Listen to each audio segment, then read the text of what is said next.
Good evening. My name is Robert Pomperian, the Airtown Administrator, and it gives me great pleasure to welcome everybody to our Public Information Forum relating to the proposed special tax assessment agreement with the company American Superconductor. We appreciate everybody in the audience that's here that I'm sure has lots of questions, which is why we're doing this, so everybody has the facts going into town meeting. We're also taping this, so for the folks that are at home, the next steps after tonight, the special town meeting is scheduled for Monday, September 25th at 7 p.m. up in the Great Hall of the Airtown Hall. And it's a single item, which is consideration of the proposed special tax assessment agreement. And copies of that and all of the information are available on the town's website at www.air.ma.us.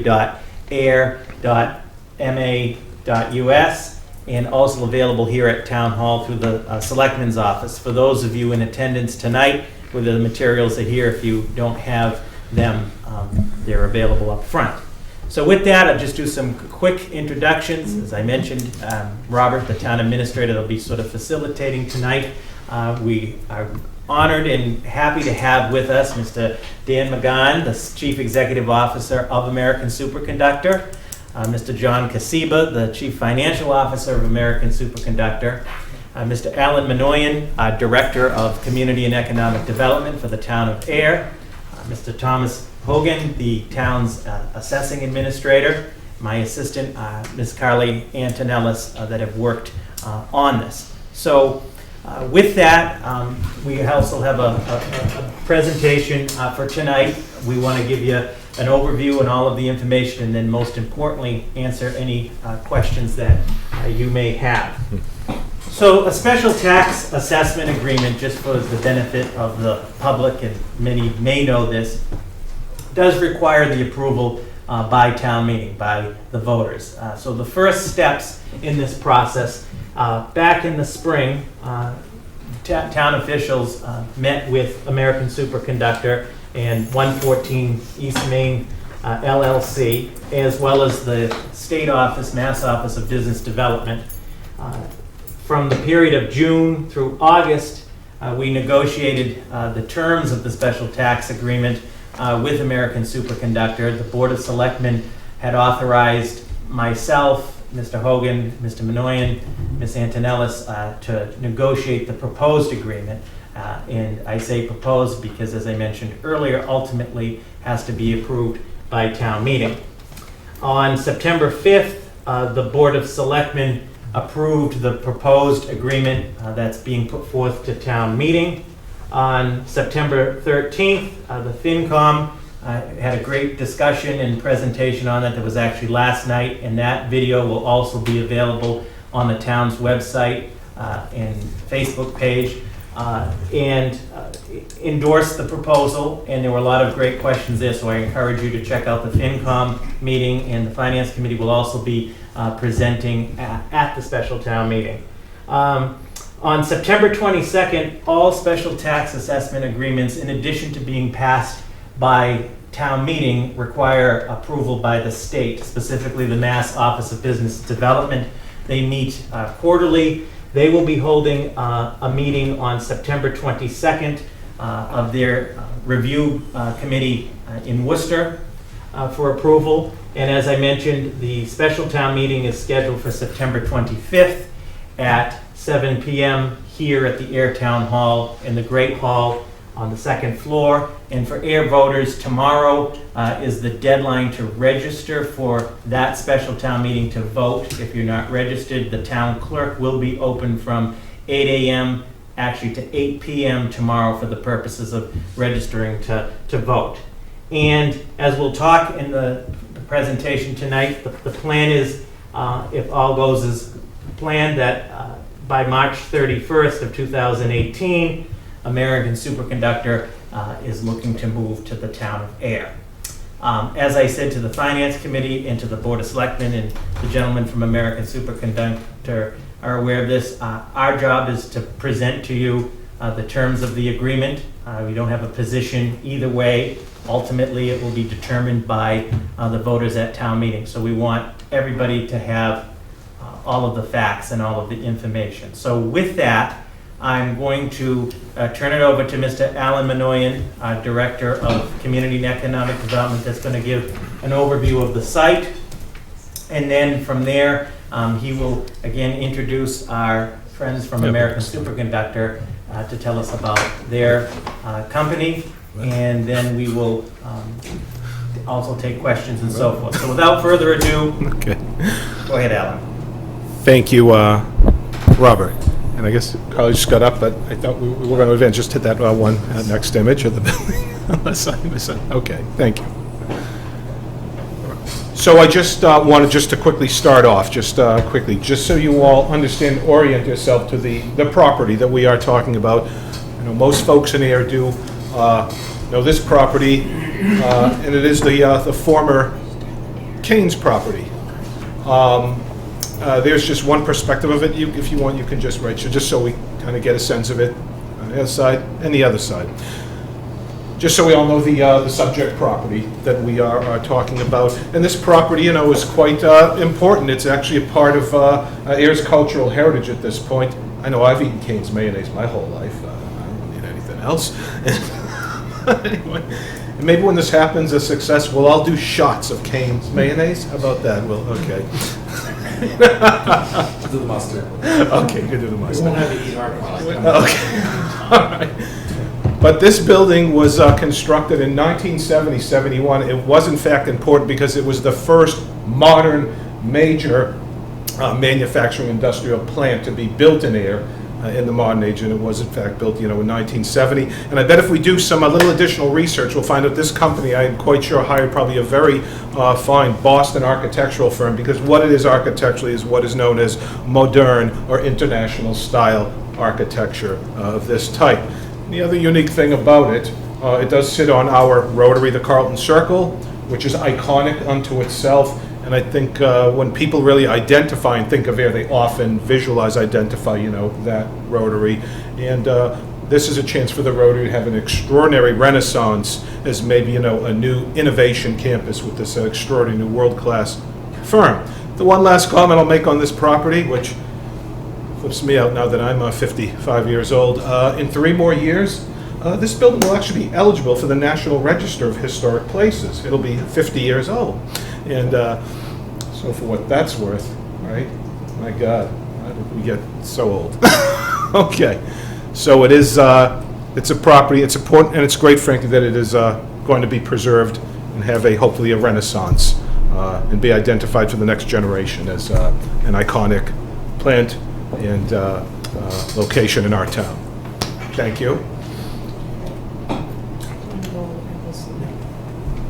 So this slide here is an overview of the special tax assessment agreement. And as I mentioned again, for those of you that are here, there are copies available on the table. Also has been on the town's website. As I mentioned earlier, the Board of Selectmen had authorized myself, Mr. Minoyan, Mr. Hogan, Ms. Antonellis to negotiate this agreement with American Superconductor. The agreement ultimately subject to town meeting approval. These are the highlights, if you will, of the agreement. So the overview, it is a 10-year reduced tax assessment. It's a 15-year commitment to the property. It does include clawback provisions, which we will talk about later. In other words, if American Superconductor were to leave, if pertaining to the demolition of the building, and we will get into that in more detail. There are protections for the town. It does provide American Superconductor with a reduced property tax assessment for 10 years, and we will discuss as another handout that specifically shows the tax impact of this agreement, which is also available on the town's website. American Superconductor will move its corporate headquarters and grid tech manufacturing operations and administrative support functions to Ayer from Devon's, and these gentlemen will tell us more about that momentarily.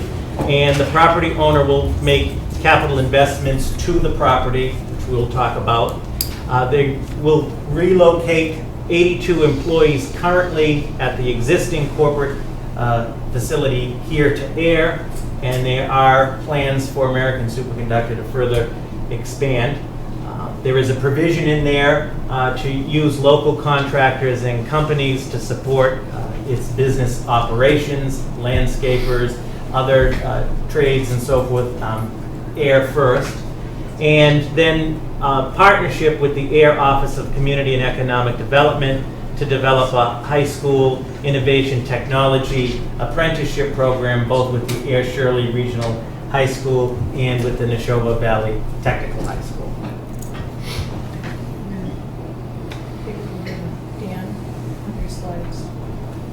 So with that, I will turn it over to Mr. Dan McGahn, our Chief Executive Officer of American Superconductor, to tell us a little bit about who American Superconductor is and what they do. First, I want to say thank you for coming out and having an interest in it. It's good to see as an American that democracy is important to people and people want to participate in voicing their concern, either if you're for it or against it. I think the fact that people have that interest, I think, is important civically as part of being a citizen of America. We have three different real pieces to our business. So on the left-hand side is depicted as actually the city of Chicago. We have a major project ongoing with them where we're introducing a new product to help bolster the electricity grid. So you may read about there was an event in the Ukraine where a bunch of hackers took the grid out just by turning off some computer equipment. There was an event that was out in the Bay Area in San Francisco where I think somebody actually with a firearm disabled part of the grid. I've talked to, we have a presence in the state of Wisconsin. Their senator there is very worried about North Korea and what they might do in their atmosphere with some kind of weapon. They put out a magnetic pulse and maybe take out the electricity grid. There's been television shows. There was one on NBC back a couple years ago where, like, what happens after the grid goes out? We don't want any of that to happen. So one of our main missions is to have smarter, cleaner, better energy throughout the economy. We're an international company, but we've made a strategic decision about 5 years ago to focus more of our product development and our business development on the United States. We've had tremendous success overseas. We want to be able to develop products that we think are at least initially unique for the United States and eventually may have international applicability. But the resilient electric grid product, our DVAR product, which the components for that we intend, assuming that we do make the decision to come to air, we would intend to manufacture them here in town. We have a business that's mostly based in Europe, where we export a lot of product from Europe to Asia. So we provide smart controls and hardware for wind turbines. So we design these wind turbines, we transfer those turbine designs to our partner, and then we basically provide the operating system, the nervous system for the wind turbine. These are very large wind power machines. These are multi-megawatt machines. These are things that you see out in fields in the middle of America. There's a few that are throughout Massachusetts. There's some interesting story about that. There's Cape Wind, eventually maybe that fully gets going. There's a number of offshore projects that are considered here in the U.S. We would love to be able to develop a business in the United States as well. It's a bit of a challenge because the manufacturing base in the United States is not what it was even a generation ago. So we require a heavy industry partner to help build the turbine. We're in many ways, like if you remember those ads that a German chemical company called BASF talked about, we don't make the products you buy, we make them better. We don't make the wind turbine, but we make it work and we give it the performance it needs to be able to operate and deliver power to the grid. And then we have a new business, which is a nascent business for us, where we're developing smart systems for surface ships in the U.S. Navy. And we're very proud that just a few days ago we announced a major order from the U.S. Navy to begin insertion of our technology on surface ships. And really what the value here is, one of the main detriments to the U.S. Navy surface fleet are mines. And the way that mines detect ships are through a change or a variability in the magnetic signature of the ship. and we are able to disguise that or make that almost stealth with our technology. So this is new technology for the Navy. It extends what was originally developed for World War II to be more specific, have higher performance, have lower weight, and we just got a big win, which should mean that business is going to start to come. Won't happen next week, but we have a plan already to expand our headcount that will need to be able to start to hire manufacturing personnel to start to be able to fabricate the components that will go into some of these ships. So big win for us. If you all know the company for a period of time, we've been investing in new technology we've been around for 30 years. We're a publicly traded company. We've been at the field of superconductivity for these 30 years. This order really represents a seminal moment for the company where we're now fully commercial with our core technology. So it's a big deal. We had a party at the plant, and people were very, very excited about it. But it means that after several years of us really trying to tend to our knitting and make sure our cost structure is as controlled as possible, we're now thinking that we're now going to start to expand. And a lot of my discussions I've had when we started to develop a search for a new facility, we knew that the building, we love the property that we're in, Devens. We love being here. We brought some jobs here a few years ago from Wisconsin, where we transferred some of that labor force here. So I think we brought 15, 20 jobs already to the area. A lot of those people either live, I think some are in Air or around Air.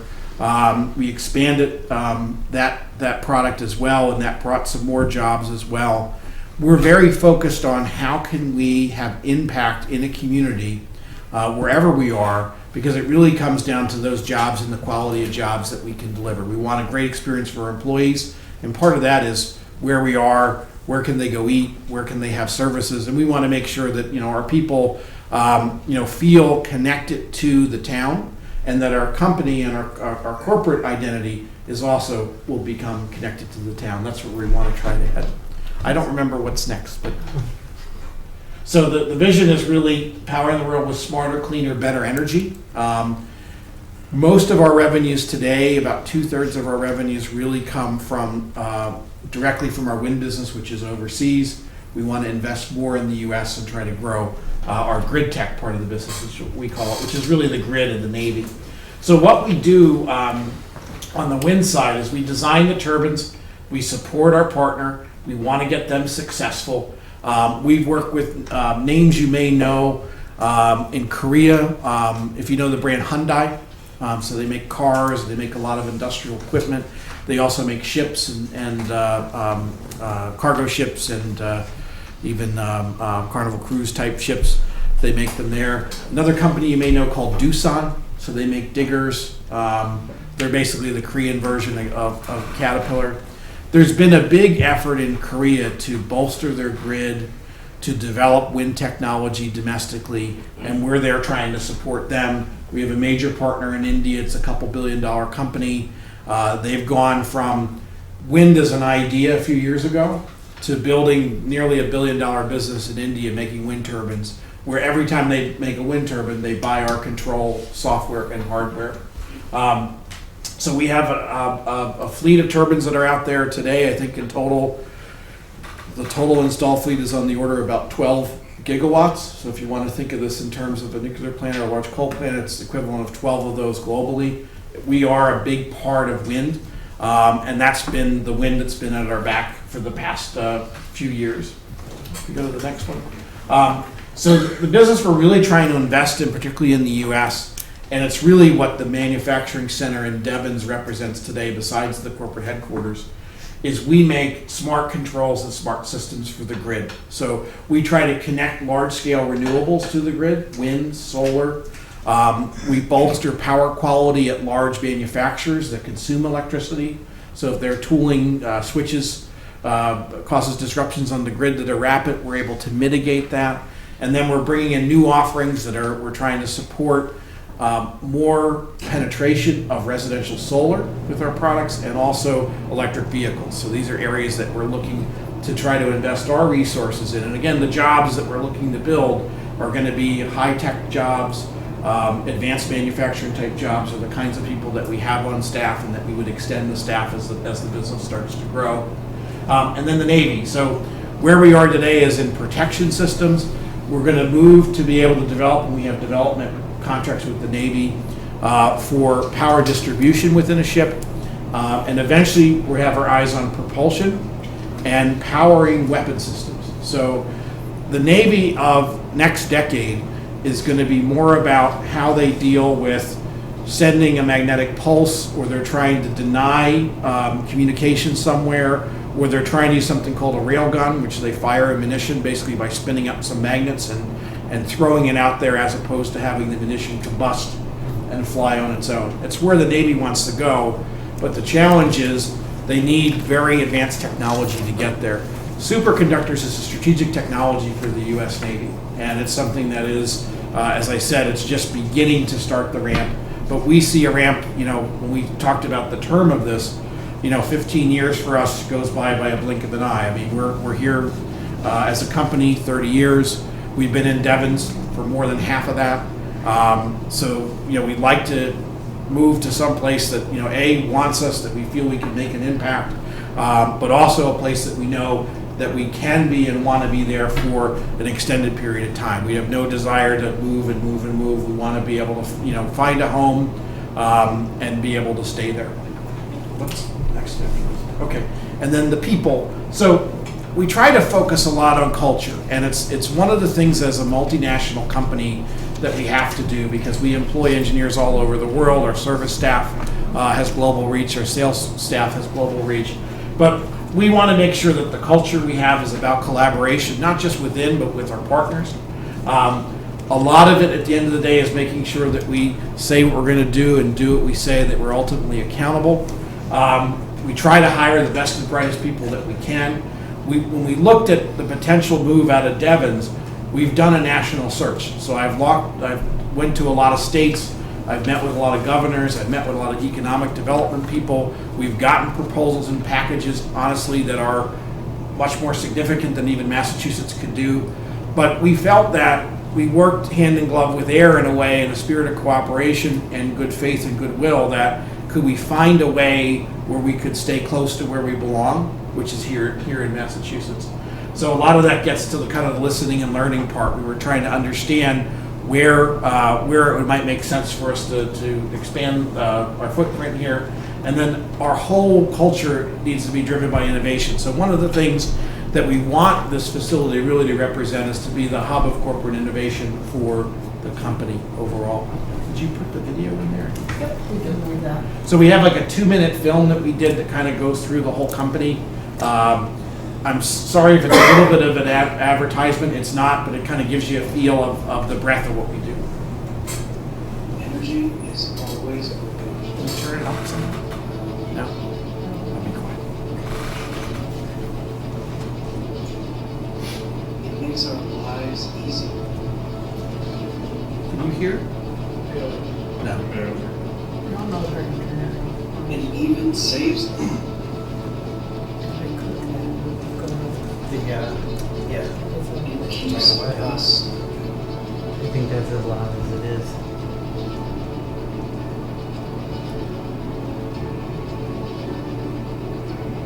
So, have you ever wondered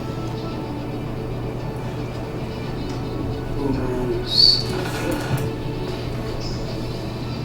At AMSC, we believe in smarter, cleaner, better energy.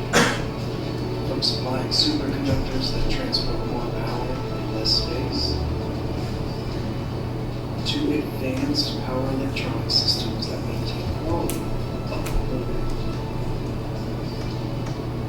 And from strengthening the power grid to support more solar installations, to design more efficient wind turbines. We are ensuring that That's the best part of it. and system. It was that simple.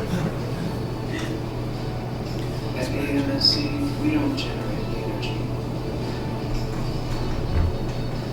We keep it moving.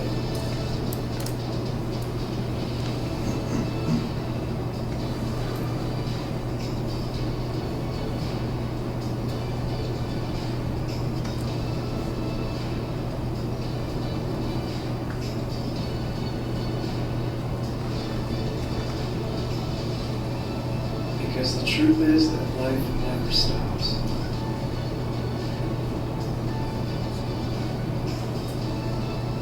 And we're there every second, never standing still.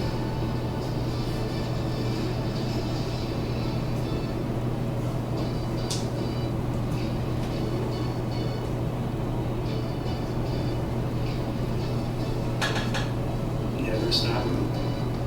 AMS.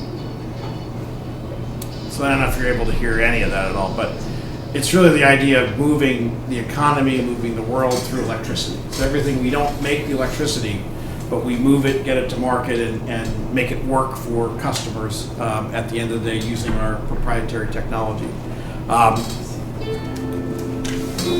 Sound got louder. I think there's something in the background.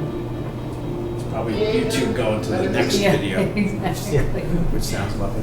So the hope was to give you kind of the experience of what we're trying to be about. Students Association is a big point. Those of you may know we suffered a trauma a few years back. We had some challenges. I was on 60 Minutes and talking about all that. We've let all that go. We've rebuilt the company, and we're now at the point where we're starting to see some growth, particularly in our grid business, and we're very excited about that. So if there's any questions you guys have or the audience has, I'm happy to answer anything that I'm able to. And then we have just a couple more components of the presentation, then we'll open it up to questions and comments. So as mentioned in the opening, it is a 15-year proposed agreement, of which there is 10 years of exemption on taxation. And this slide here, which is similar to the handout that is available and has been on the website, shows the special tax assessment impact. And I'm going to ask our town assessing administrator, Mr. Thomas Hogan, who was on the negotiating team and did a lot of the work on this component of it, to explain the impact, the proposed impact to taxpayers. Tom. Thank you, Robert. As Robert explained, they brought me onto the team to run the numbers and estimate the impact of this, of whatever is negotiated with respect to this STA. An STA is kind of interesting because it's you're not exempting property taxes if you approve it. It's a valuation exemption. There are a lot of numbers on the spreadsheet, but if you look in the middle of the spreadsheet under STA valuation exemption, 90, 70, 50, 40, and on year 10 in 2027 it goes down to 5%. That's what's really going to be voted on at town meeting. You're going to vote on the percentage of exemption that's going to be applied to this property over the life of the TIF. And the way it works is fairly simple. Right now the Keynes parcels consist of two parcels, and they total $3,934,000 in valuation for FY17.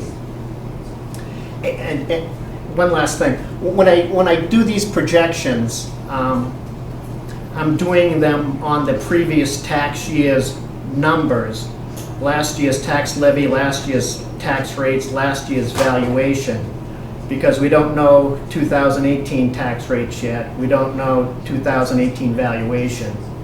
So what I like to do, and I think it's easy for people to understand, is just say if this agreement had been approved for fiscal year 2017, what would have been the impact? So this would be the only variable. And after that, I sort of do projections going forward to sort of estimate the impact over the life of the STA. Our commercial, industrial, and personal property tax rate for FY17 was $30.64 per $1,000 of value. I look back, and over the last 5 years, the median commercial and industrial tax bill has increased 3.8%. So I included an escalator in this to sort of anticipate future tax increases over time so that we can consider them in our calculations.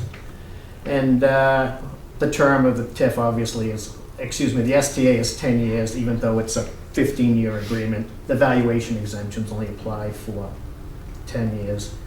And it's really simple. The first year has the most impact. Again, we have a $3.9 million valuation, but we're going to, or the proposal is to exempt 90% of that valuation from taxation, which would leave us with a net taxable valuation of $393,400,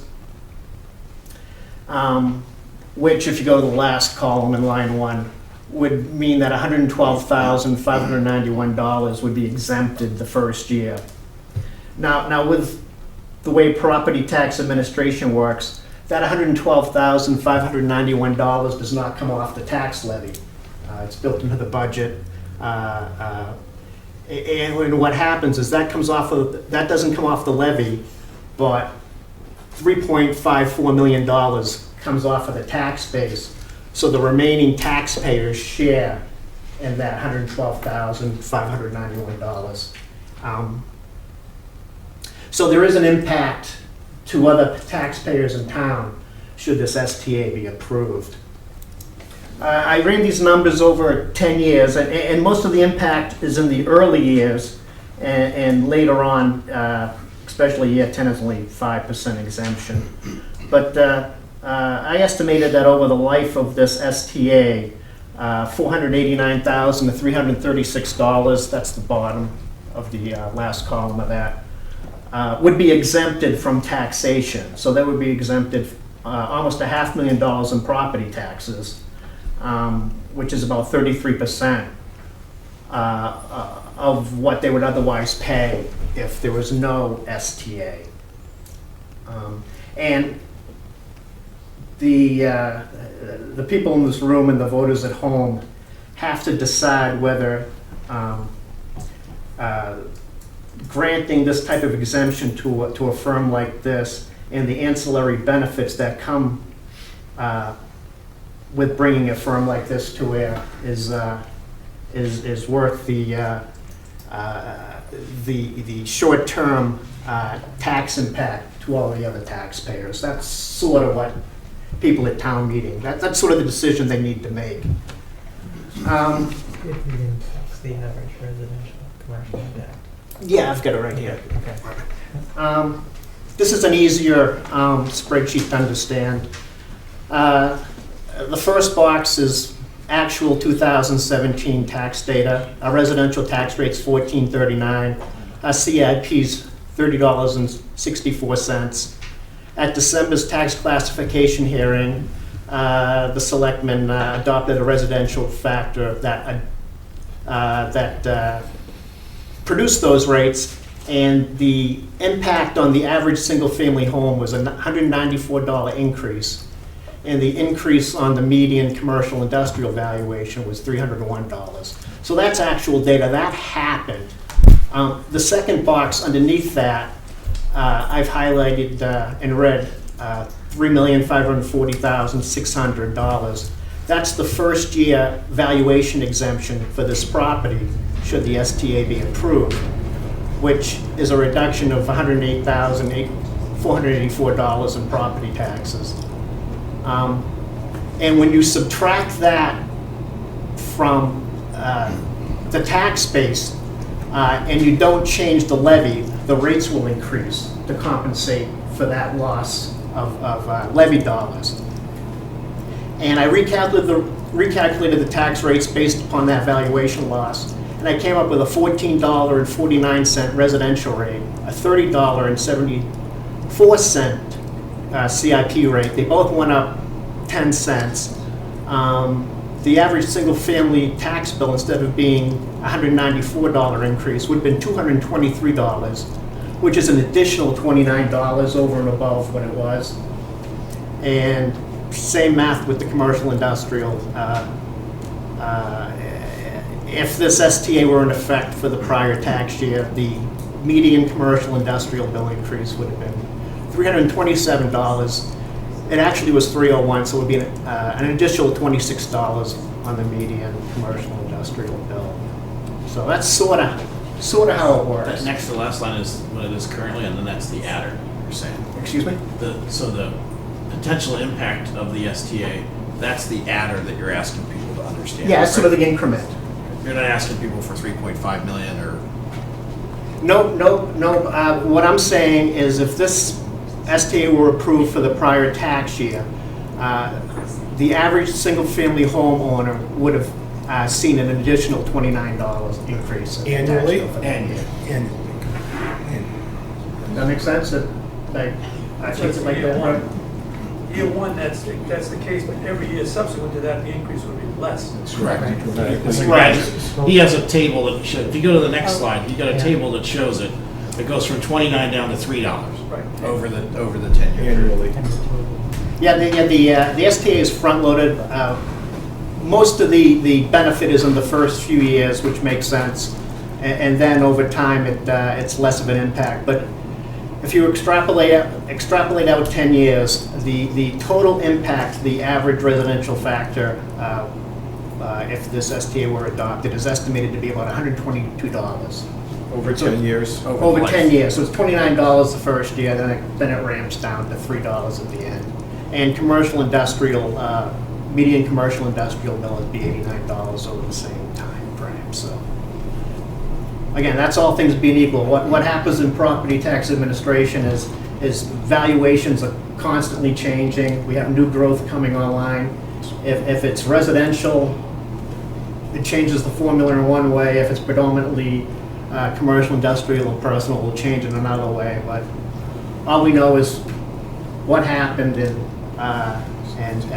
this past year, and all I can do is sort of estimate based upon the best available data that we have. So those are your numbers based off of 2017? correct. And what's the median single-family home cost right now? Oh, hang on, I got that. For taxes, you're saying? Or the value? Is it 200K, 300K, or? Well, the average single-family tax bill for 2017 is $4,282. And if this STA were approved for the prior tax year, the increase would have been $4,300. The average single-family tax bill would have jumped to $4,312, which is that 4,200 goes up by $29 in the which first goes year. up by $29. Yeah. So you get it as a percent, it's small. Right, so is it at a tax rate of 14, whatever, was it? I'm sorry.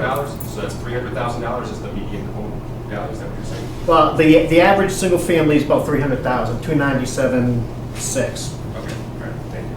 Yeah, we're just trying to understand what Yeah, you're and- basing the general population is $300,000. Right, Yeah. right.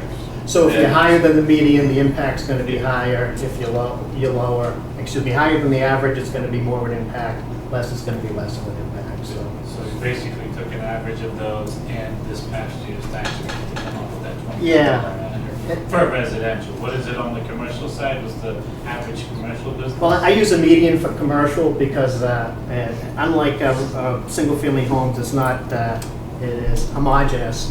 We got a $50 million facility, and we've got a $1,000 strips of land. So if you use an average, it's going to be distorted by the outliers. So whenever I present tax impact to the selectmen for the classification meeting, I use a median commercial industrial valuation. It's a little more stable, and it's a little more indicative of reality. It's a better measure on commercial industrial property than a median would be. Doing quick math, it looks like as a percent, in the first year for residents, the tax rate goes up by slightly more than 0.5%. And I believe the 108, difference between the 108 and the 112 is a 3.8% increase from each, that's what you're expecting? Excuse me, I'm sorry. So the 108 that you show up there, the 108,000, whatever changes there, Right. compared to the first spreadsheet, which has the 112 for the first year. Yeah, which is just, 22. That's the 3.8% delta, right? Yes, I think that's right. But Because that's 2017 data, right, on that slide, that's 2017, right? So that's, She is 18. right, so you went up, okay. And some of the assumptions, if you look at the, you know, the value of this versus the noise in some of those assumptions, it's not dramatically really changing. There's enough variability in what that rate might be that could change this rate up or down. That's how I didn't want to make sure we're putting a big burden on people. What we saw this money for us, from our standpoint, is it helps to defer some of the moving cost initially. And that's why we wanted to make sure it was, you know, heavier in the early years, and then happy to have it go gradual to make sure that we're here and we have an incentive. As a publicly traded company, it was incumbent upon us to make sure we looked at any and all options, and we had to look financially to say, what's the best financially for the company, and then also what's best for our employees. And ideally, you know, we want to be able to have benefits to both and keep our employees where they live today. So with that, before we open it up to the questions, the last piece of the presentation, and it makes a good segue, we'll come back to Alan, is the agreement, the proposed agreement is asking $122 is the estimate impact to the residents over the next 10 years, and approximately $89 to commercial over the next 10 years. And we don't take that lightly, and we understand that that is an impact to the taxpayers. So with that, before we open to the questions, last night at the Finance Committee and prior to that for the Board of Selectmen, our Economic Development Director, Alan Minoyan, I think gave a great overview of the air industry, employment and economy, and why this opportunity is significant to the town of Air. So Alan, if you would briefly maybe share that for the public. And Say then briefly? Briefly, All right. and then we want to open it up back to all of the questions, and we can go through the presentation. Alan. Thank you. I'm sorry, I don't mean to be cavalier, I'm sorry. Okay, if you mind, gentlemen, I'll probably just orient myself this way. You're better from the back. Okay. You get to look at my bald spot, all right?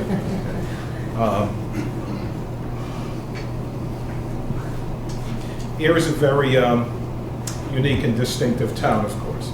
Great town. One of the most unique things that I've come in as the Economic Development Director and done my analysis, you know, of this place in terms of industry and jobs, a very unique and distinctive profile. Our population right now is approximately 7,500 people live in this town. The number of jobs, actually employment jobs in this town right now are 4,300. That's how many jobs individuals work in this town of Air. Of our population, we live in Air, I live in Air, and I work somewhere. I get my livelihood and I'm employed somewhere. Of the people that actually live in Air, residents, each and every morning, 3,700 people, our Air residents, get in their cars and drive out of this town for their employment and livelihood. Almost that entire workforce population. Where are they going to get their livelihood and employment? They are heading east and southeast. We know this because the tool that we use, and this is what is known as longitudinal employment household dynamics.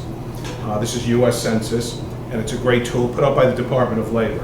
So we know those folks that reside and live in Air, and frankly, if you look at those profiles, they tend to be higher education levels, higher income levels, and a lot of the folks that reside here in Air are working in innovation, advanced technology, knowledge-based economy, frankly, the 21st century economy that is Massachusetts, the Commonwealth of Massachusetts, and what we do better, frankly, than any other state in this nation, probably the world.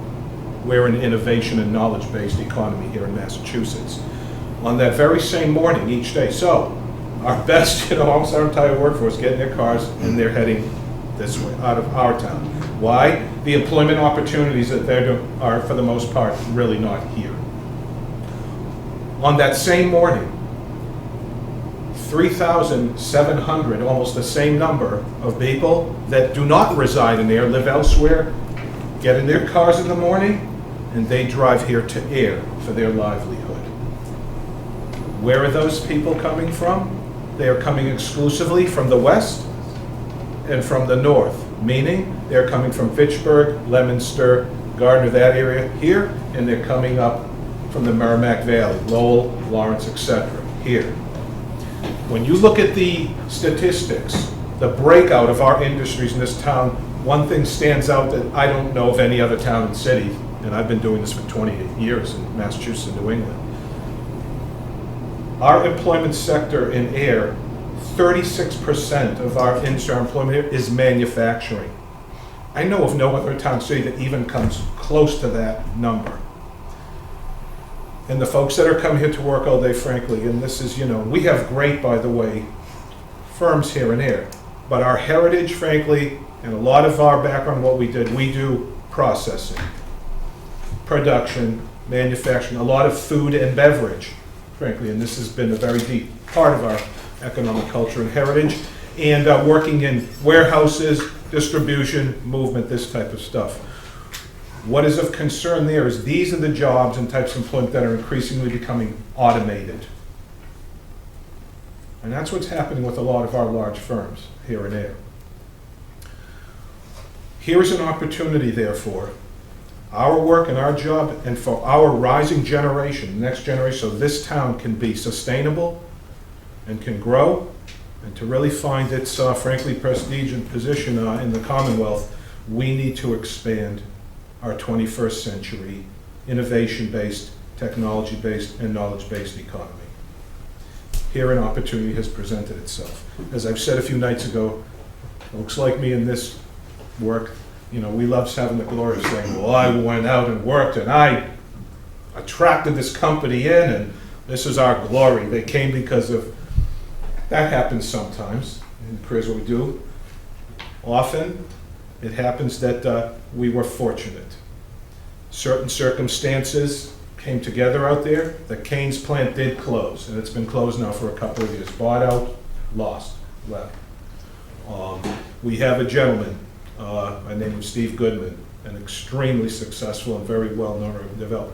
He keyed on this property, he acquired it. He was able to acquire it at a very reasonable price.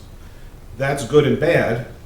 Some early conversations we had, one of his options, frankly, was, on his own words, I might just scrape this whole site. Meaning, I might just tear this whole thing down on the rotary.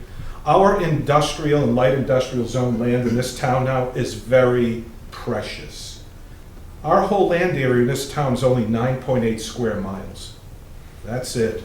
And these last few remaining, frankly, by the way, the whole development game in air now is residential development.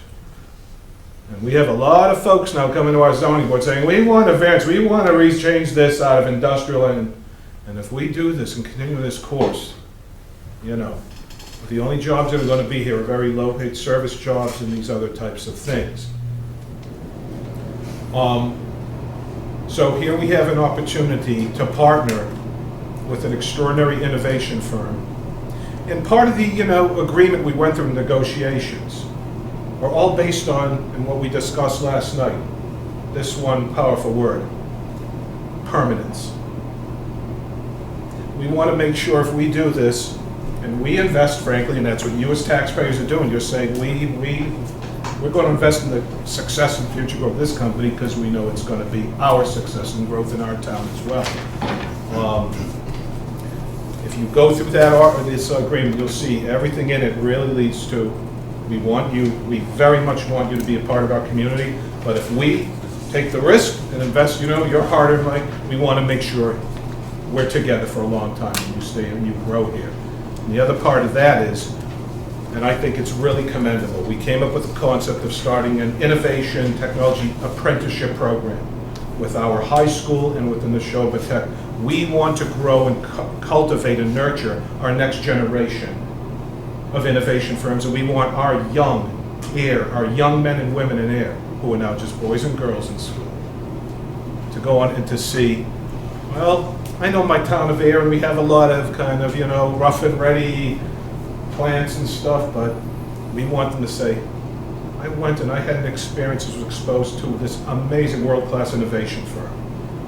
I'm going to start an innovation and technology firm, and I'm going to do it in Air when I grow up. This is what we're trying to nurture for the next generation here. We have to grow this economy in our town. And American Superconductor presents that opportunity. And as you go through this agreement, you'll see we do have some clawback provisions.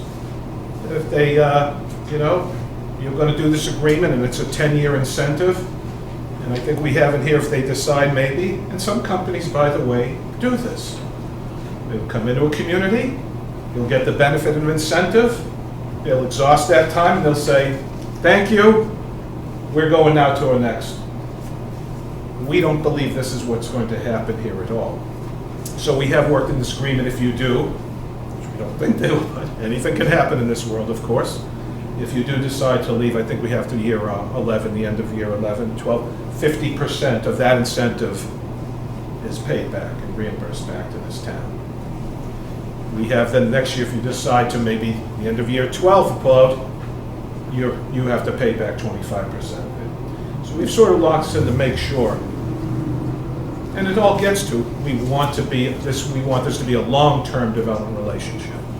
And they've agreed to all this. And we think this is commendable, and it shows that these folks are being very straight, very honest, and we think this is why we have a good, trusted partner going forward.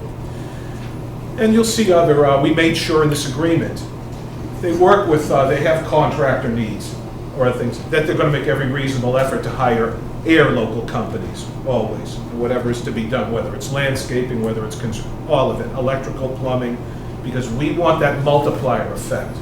We want that they're going to be here and they're going to really, that's going to get down to our local small companies. Also the same with restaurants. I know this company hosts and has lots of visitors and clients coming in from the country and the world. They're going to do wonderful catering, I'm sure, and really show themselves. Right? We want to make sure they use our local restaurants and local eaters and do all that. So we're trying to create all these connections. I will say this one last thing for brevity's sake. Downtown air. You walk in downtown air during the day, there are very few people on the sidewalks of downtown air during the day. You ever notice we don't have many retail shops in our downtown? I would not advise, or I would say it's a huge risk right now for anyone to venture to open a retail establishment down there because you don't have the intensity of traffic. Why? We don't have a daytime professional working class that's here in our town during the day. A lot of folks that are employed here in the company stuff, they can't take off. I'm going for lunch, I'm taking off the plane, I'm going to go. No. You ever notice though at night in downtown air, this place goes on by. You can't find a parking spot. The place is hopping. Why? Everyone's come home at night from where they are. These are the folks that have the disposable income and they're here. The average annual salary, the mean of American Superconductor, $108,000 a year. Folks that are going to be working, the 82 folks that will be working at this plant and growing. When it was Keynes, the average salary there was $14, $15 an hour. So this is the economic impact of bringing folks into our community. And we're going to make East Main Street beautiful. And Mark Wetzel, our new son, and everything. And we hope they'll choose to, we're going to walk up East Main Street and go up into downtown, or go there and start spending time during the day in our retail shops. So all this together, folks, we think is a really beneficial opportunity for the town of Air. And just like any good enterprise or business, you have to seize opportunities when they arise, of course, doing your good due diligence, assessing it, and like anything in this world, we can either sit stagnantly by and say, well, let's just wait till maybe who shows up, or here we have it. And the other kind of cool thing about this is, so Devon's has been doing their thing now. The base has been closed for 20 years. Devon's is redeveloping in an extraordinary way. And up now with the construct, there's sort of been a lot of great companies sort of pull out of the towns and end up locating up on Devon's, because it's great. Isn't this a cool thing maybe that, and this is healthy I think for both Air and Devon's, that here's an opportunity where they're on Devon's and they're saying, we think it might be good for our business to come here in Air. And we have a wonderful protocol and partnership with our partners at Devon's. So we think this is also a pretty good thing and a good dynamic to know that this can work both ways. And I think this will just be something that'll really shine for Air. And I'll finally say, if in fact American Superconductor does locate here in Air, our work does not stop then. We sit back and go, we're done with success and that's it. That's when our work begins. because then I have to get to work in our team. Now that we have a world-class innovation technology firm, there are going to be other firms say, maybe we might co-locate in here as well. And I think these folks will even work with us to say, sure, if you have folks coming here and you're trying, we'll let them know what our experience is. And there may be companies that American Superconductor is working with, and there may be benefits, and we may want to locate just in closer proximity to you, and we have to just seize every opportunity to do that type of traction. And what this is about is growing and expanding our tax base. To do what? To stabilize residential tax rates for the long run in this town. And the only way you can do that is by attracting companies like this here. Do it for the next generation of young ear kids. And this is why we feel we have a good opportunity here.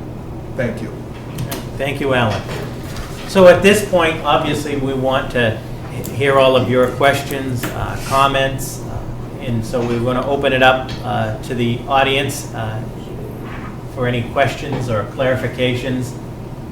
Yes. Good evening. 2 questions. First for Tom. Is an STA similar or akin to a TIF? They're both incentives to promote economic development, but with a TIF, there's a base valuation, which is usually the prior year's assessed valuation, and the improvements are discounted using a typical schedule that you saw. So you don't, there is no loss of tax dollars, it's really deferring the growth on the improvements. With an STA, there's no base valuation. Those percentages are applied directly to the valuation of the property. I didn't know the answer. One other question too, Tom, with respect to a TIF, at least the ones that we've given here in AIR over the years, have required the recipient to hire AIR residents as employees. Is that a component of the STA or no? It's not under the domain of the assessors. I have to refer you to Ron. Well, I understand that, and I didn't know if you knew from the agreement, Yeah. which I've not had a chance. Alan? Thank you. It is, and I'll just say quickly, just on the TIF. TIFs often, you really use TIFs often when you have new physical expansion and constructions, and you capture that escalation of value. I understand. Okay, and that, so that's why in this case, the TIF wasn't the right fit for what they're doing with the building and all that type of thing. Yeah, when we did up the agreement, because of the phase, this company is coming to get stabilized and start growing. What we're doing is, look, the game of economic development now is a competition for talent. We know, as I just said, we have talented, highly educated, highly skilled people here and there. And what we think hopefully will happen is, now that the company is here, a lot of these folks, when they're out now seeking their next growth phase in their livelihood, they're going to say, American Superconductor, if there's an opportunity that they are seeking, of course they're going to say, great, I have a world-class firm. And I believe that American Superconductor, as our partners, they will absolutely say, well, certainly, if that person here is highly qualified and meets, what we need for our business, all the better, because a lot of what the decision they went into here, a lot of their folks, their talented people, live in the towns all surrounding us here. Dunstable, Gagan lives right on Devon's, himself. So this is part to say it's here, and that hopefully now our folks will be able to find great opportunities and not have to drive out further. We like people to be close because it means they're going to spend more time with everybody else at the company working and increase productivity. So we try to foster that as much as we can. A lot of the jobs that we brought actually from Wisconsin all came in either to this town or the 3 or 4 surrounding towns. So we want to try to foster, when we try to facilitate somebody trying to do a location or a move, we're going to start with AIR and try to make sure that people can see the opportunity. Some of the things they took us on tours almost like we were foreigners, and it was nice because you're showing us parts of, if we brought jobs here from someplace else, or we grew and we were bringing talent in, how can we make sure that they can live as close as possible to the plant? That's what we want. That's what you all would want, because it just increases the tax dollars and the spending in the town. But it's not a specific condition of the agreement. Not yet. Just keep that in mind. David, did I hear your I'm Dan. I'm Daniel. Dan, I'm sorry. Did I hear your last name was Gunn? No, it's McGann. McGann. They I'm butchered sorry, it. I So wanted to address there's no Irish in this state at all. So I know they're tough names. So If I say Dan McGann rhymes, so it's easy. Gotcha. Well, anyway, I meant to address you properly, so I It's okay. apologize.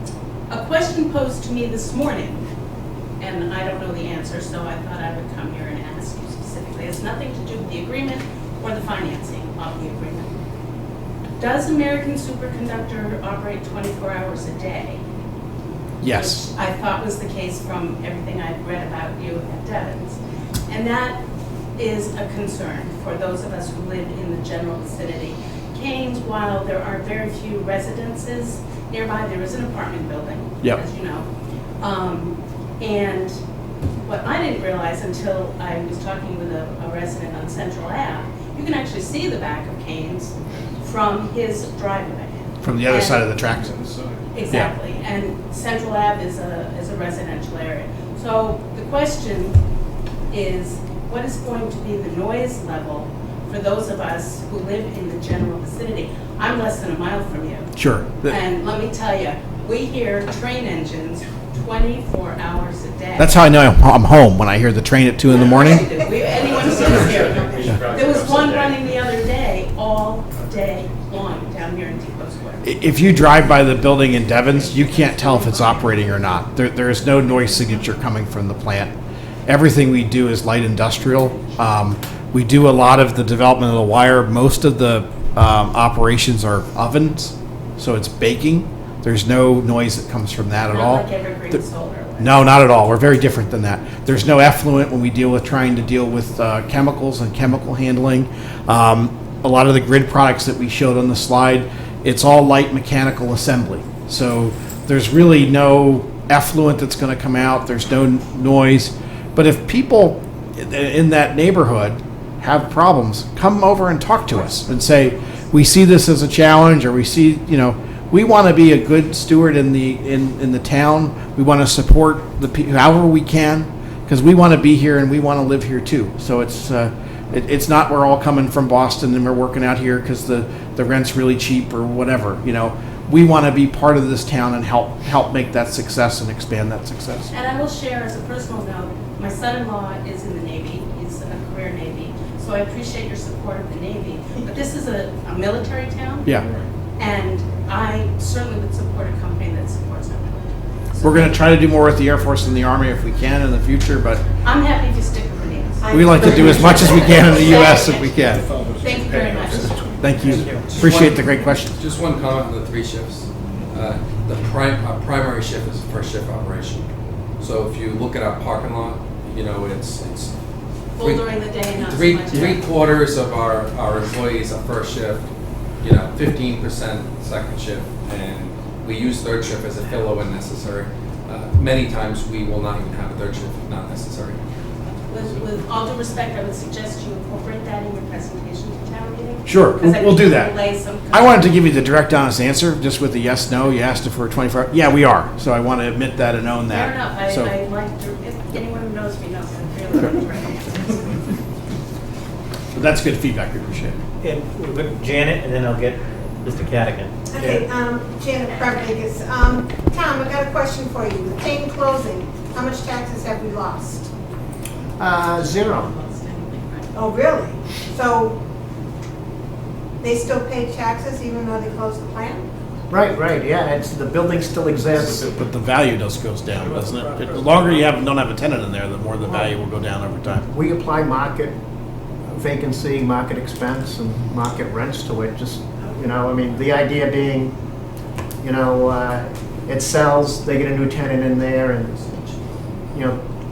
it gets up and running again. But there's no, there has been cases where if there's extended vacancy, the Board of Assessors will consider an adjustment, and it usually gets to some sort of obsolescence issue with the facility. Mm-hmm. But in this case, no, the value has been relatively stable the last 3 or 4 years. So. Okay, all right, thank you. Mr. Cadigan. I liked your comment about permanence, and it's a real challenge because the world is moving very quickly. As you point out, automation and assembly and so forth. It's not something that you can really hang your hat on for future jobs. so maintaining permanence is going to be a challenge. Along those lines, if I remember, and you alluded to it, if I remember correctly, was it the Chinese that seemed to, how should I say, borrow your intellectual property? Abscond, yeah, yep. Okay, that's a good term. That's going to be a sunk cost. Nothing can be done about it, I'm sure. We have lawsuits in China, and there's a U.S. Department of Justice case against the Chinese here. We're breaking ground. I'm the only public CEO that talks about China and the theft of IP. But I don't want to do that here because I got to do that everywhere else I go. It goes to permanence in a sense. Does what they borrowed and absconded with help them in competing with what you're doing now? No. So one of the good things in all this is a couple things. So the way that our controls all work, everything's encrypted. And part of what was different about what these Chinese did versus the guy leaving someplace with a hard drive and stealing secrets, the thing that was different here is they actually had to commit real crime and real direct theft. So in order to get access to the controls, they had to turn that encryption off. So they had to obtain copies illegally of parts of the source code. All that code was unique to their wind turbine. It has nothing to do with what we do in Korea or India or any of the other turbines. So that doesn't have any dramatic, impact on our business. A lot of people 5-6 years ago left us for dead. So we've fought back through all that, and now we're at the point we're trying to grow, and we're trying to get in the right town and the right building to be able to grow the business appropriately for what we see our future here in the next few years. So as I hear you, what I'm hearing is you're not a competitor of Vestas.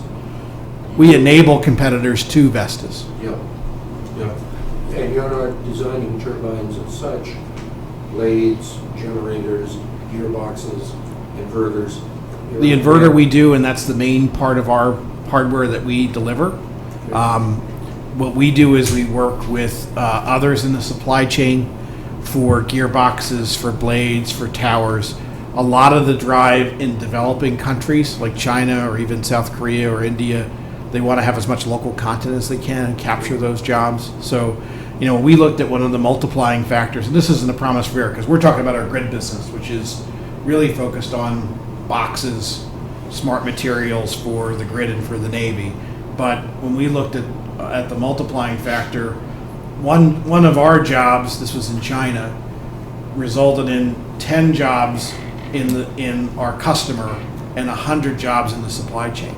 So when we come in, we're part of why countries usually like us and don't want to rip us off is because we go in and we really create a big part of the economy through the way we do tech transfer and the way that we support our customers. Now, some folks in the Middle East had some problems with centrifuges that people were able to play some games with the SCADA systems. You have developed SCADA systems that are rather more immune. We believe so. I don't want to say anything, nothing can ever happen, but we try to develop things that use standard commercial protocol, but again are encrypted, have acknowledgement back, so you're not just sending data, but you're acknowledging where it's coming from, getting receipt, having chipsets and controls that are unique to that controller. So there's techniques that we employ to try to harden it and make it as robust as you possibly can. And keep the boys in Israel out of your hip pockets. When I hear about a lot of the things you're doing, it sounds like command and control. Where does superconductivity come in? Power delivery and management? I can see it on ships if you try to modify the magnetic signature. So the controls are either for the turbine, for a wind turbine. The controls are for grid connection of generation to the grid. So one of the big challenges that we solve is if there's an event, so let's say the sun stops shining for a second, there's a cloud, the wind starts to drop. How do you instantaneously deal with the change in voltage that comes back onto the grid, and how do you buffer that very rapidly? So we have a series of power electronics and software that are able to mitigate that rapidly, that are unique to our company. Does that require superconductivity? Some of the applications do, the ones we're talking about don't. Okay. Okay, John, we're going to take some others and we'll move back, okay? The gentleman behind you and then the gentleman in the red. Thank you, John.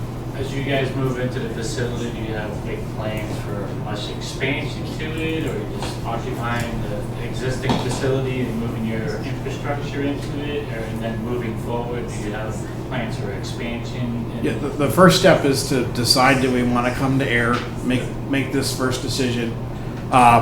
We know that to fit this building out, it's millions of dollars of expense for the landlord and us that we need to be able to invest in that. We're prepared to do that to get the space back proper.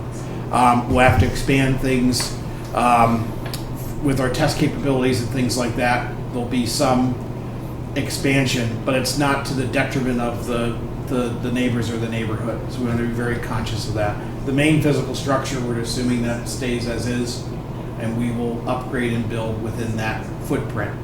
I don't have a plan because we don't have a. Once I know when I'm there, then we can say, okay, there is other land that exists that the landlord controls.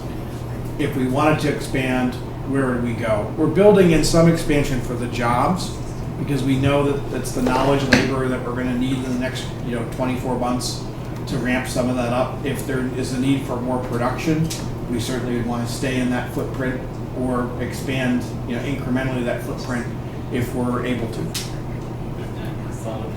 Between employees coming in, we're trying to talk about them locally. What about your supply chain of your components coming in versus components going out and traffic to that? Yeah, I know I facilitated about a half a dozen conversations with Devons from different parts of our supply chain of people looking to build factories here in the U.S. A couple of them none of them came to Devons. They went to the Southeast. So if we can be competitive, like sometimes we can in Massachusetts, there's no reason why we can't help facilitate it. But I don't want to make promises that there's going to be any additional jobs other than what we're going to create. That we can control, and that we want to be able to have a promise to the town that we want to honor that commitment to move those jobs from Devons and grow incrementally from here. I was more talking about traffic of employees or traffic of components either coming into your facility or going out. One of the nice thing is, one of our main products, one of our larger products, literally can go on the rail line. So, you already hear the trains, so that's not going to have a lot of trucks coming in and out. We don't have, my guess is from, seeing how Keynes operated back in the day, our traffic is a fraction of what they had for trucks coming in and out. So, and we sell systems, so think of our average selling price. We're not a high volume shop, so traffic going out, we ship a product 5 a month. It's that type of ship. We're not public. Thank you, sir. Sir. So just a couple kind of little questions. So you talked about hiring things before. Is there planned hiring that you're expecting, or just bringing the 82 folks here? Right now, what we're promising is that we'll bring the 82 folks here. Okay. We literally just got an award from the Navy a couple days ago. Okay. With that starts a whole plan to bring incremental jobs to that. Will they be 2017 jobs? I don't know. We're literally working on job descriptions and things like that. Probably see an uptick in 2018. And these are jobs that would go into the knowledge worker that's going to help deliver the manufactured product. So, he talked about what our average job is, and I don't want to say what our average manufacturing job is, but it's not far off from the median that he already described. So, if you think of the labor in our building, you have guys that are in production that have bachelor's degrees in engineering, right? If we have guys doing design, they have master's degree in engineering. So, our cost point per individual is on the higher end of the range. Why exactly are you leaving Devons? I'm kind of new to the area, Sure. so I don't know. We really don't want to leave Devons. We really like it there. It's been a great experience for us. But if you go back to when, I think we literally were the first industrial tenant coming in to Devons. We have a 40-acre facility there. We have a 365,000 square foot building. So if you went to a Walmart, you could fit, a super Walmart, you could fit 3 or 4 of them in our building. It's a massive building, and it was built for our initial first generation wire technology. What we've learned as we develop the next generation, we need more people, we need more machines, but the machines are a lot smaller. So if we want to deliver a mile of cable, we need probably about a fifth or a sixth on a square footage basis to produce that same amount. So we're at a point in Devens where we're 17 years in. We have to think about capital improvements in that site. I'd rather get in the right site in the right town that we have a good fit and make our investments there. And I guess just lastly, Sure. So the split between the residential and commercial on the STA itself, being a residential person here, if they come, that's great. I'd like to see that. My daughter's probably not going to work for you for whatever reason, just based on what she's doing. To me, it almost seems like the commercial will actually benefit more than we would possibly. And why wouldn't we possibly split that somewhat differently? Just as you described, during the middle of the day, they're going to be down there, going to the cottage, grabbing lunch, that kind of things. They're not coming to my house, so I'm just kind of. If you invite us, we will. What's that? If you invite us, we will. Come over. Who's doing the cooking? Exactly. Unfortunately, I'll be in Waltham during the day, so. You're like the people eat. Heading east. I think I can address that a little bit. It has a classified tax rate, a lower rate for residential, a higher for commercial industrial. And every year at tax classification, the selectmen look at that. They look at the impact based upon the new valuations to the residential taxpayer and the commercial industrial taxpayer. And they try to balance it out so that one class of property doesn't see spikes in their tax bills while the other class might see no increase or drop in the bill. With the rapid increase of residential values, you'll see that. You'll see residential values may go up double-digit percentage-wise in 1 year. You'll see the tax burden shift to residential property owners, and a classification, the selectmen will shift it back so that it's a more equal result between residential and commercial taxpayers. When I did this, 29 versus 26, I used the same residential factor which determines the split in the rates that the selectmen adopted. I didn't change it, but if this had occurred at FY17's classification meeting, the selectmen may have made a different decision on how to apportion those rates. So you may have seen more of an increase to the median commercial industrial bill than the average residential bill. They have that. They have the capacity to do that on an annual basis. But again, for my example, I just kept everything the same except for the value loss, and then I recalculated around the value loss. But you're right; they can make the determination. Well, this is a commercial industrial issue. We want this increase to fall on the remainder of the commercial industrial taxpayers and leave the residential taxpayers alone. They would certainly have that option. But generally speaking, and Pauline can correct me, they generally try to balance out the increases between the two classes of property. Basically rising bills, but consistently proportional rising bills, is sort of the tax policy. It's the tax rate here. It's usually in December.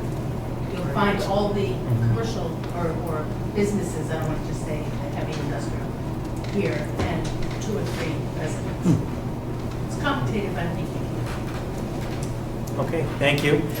Mr. Diskin. I just want to double check this. So AMCC is also 114 East Main Street LLC. You are the same, and you just separate No, these? there's an owner who is the gentleman you mentioned, Steve Goodman, and we're going to be the tenant. Okay, so the landlord is basically is the current owner going to create it. There's an entity that already exists called 100. Correct. Yep. East Main Street. They are the owners of the property. They're the owners of And they are the owners of the property, yes. So They're paying the tax bill. all the Correct. wording of the agreement basically that pertains to AMC's commitment for 15 years applies equally to the 114 East Main Street LLC. Yes. Okay. So you guys are you're going to be the tenant. You'll share the tenant improvements. So Tom, we got a question for Tom on the personal property tax does apply to commercial industrial, right? Tom? I'm sorry, Ken. They pay property, is there a personal property tax that applies to commercial industrial for improvements that are made or the personal property? Yeah, personal property tax is, it depends on how the business is organized. Under statute, depends on what's taxable. Typically with an STA or a TIF, the personalty is exempted unless it's negotiated as taxable in the agreement. But with this particular company, they're registered with the Secretary of State as a manufacturing corporation. So even without a TIF agreement or an STA, their personalty would be exempt from taxation. Okay.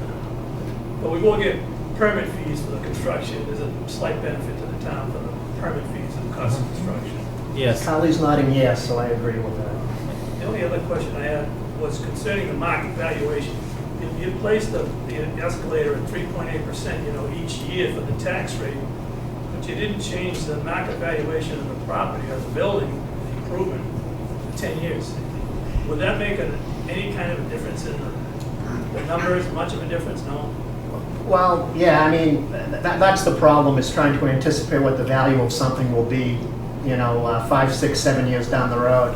I can't tell you who's going to win the World Series in October, so it gets a little bit difficult making those kind of projections, but I can look back at previous data and look at the change on the average bill.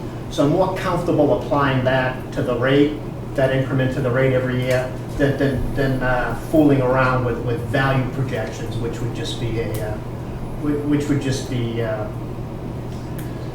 that'd be a guess. And that would dominate your math, not the Yeah. STA. I mean, generally speaking, if bills are historically going up 3.5% a year, I can do the projection using that number. But valuations, who knows what's going to happen 5 years down the road. Hopefully that $3.9 million value will be $6 million, but I have no way of projecting that right now. So If we go to town meeting and clearly the important part is the percentages, I guess the 90%, that column that you want to focus on. What if someone wants to amend this on the floor of the town meeting? That's the end of it, or? Yeah, Ken, to that question, and I checked with our town council because some other folks contacted office asking about amendments. The article that is in the warrant, single item on the 25th, it cannot be amended. What the article asks town meeting to do is to authorize the Board of Selectmen to authorize the agreement. That's all that it does. So it can't be amended. Thank you. Right, thank you. Other questions? Anybody, and then I'll come back to the second pass, anybody that hasn't asked a question or anybody that has a comment that we haven't heard from? Okay, John?